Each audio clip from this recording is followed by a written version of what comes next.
Hey everyone, welcome back to the channel. Today, we're diving into something super practical.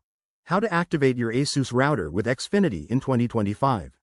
Whether you're upgrading your home network for faster speeds or setting up a new one, this step-by-step guide will have you up and running in no time. Let's jump right in. First things first, unbox your Asus router and gather your essentials. You'll need your router, an Ethernet cable, and your Xfinity login details.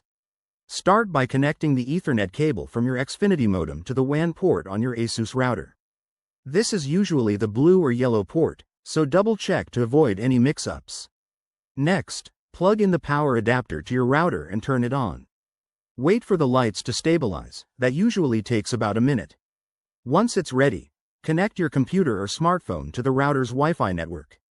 The default network name and password are often printed on the router's sticker, so keep that handy. Now, open a web browser and type in the router's IP address, which is typically 192.168.1.1 or 192.168.0.1. This will take you to the Asus admin page. Log in with the default username and password. Again, check the sticker or your manual. Once inside, navigate to the Internet or WAN settings section. Here's where Xfinity comes in. You'll need to log into your Xfinity account through their website or app. Look for the Activate Device option and follow the prompts to link your Asus router. This might involve entering a MAC address or activation code, which you can find in your router's settings. In 2025, Xfinity has streamlined this process, so it should be quick and seamless. After activation, save your settings and restart the router. Test your connection by opening a few websites or streaming a video.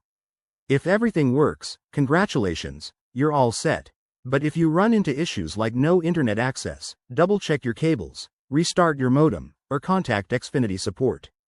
Activating your Asus router with Xfinity doesn't have to be complicated, and with these steps, you're now equipped for a smooth setup. Thanks for watching. If this helped, give it a thumbs up and subscribe for more tech tutorials. See you next time.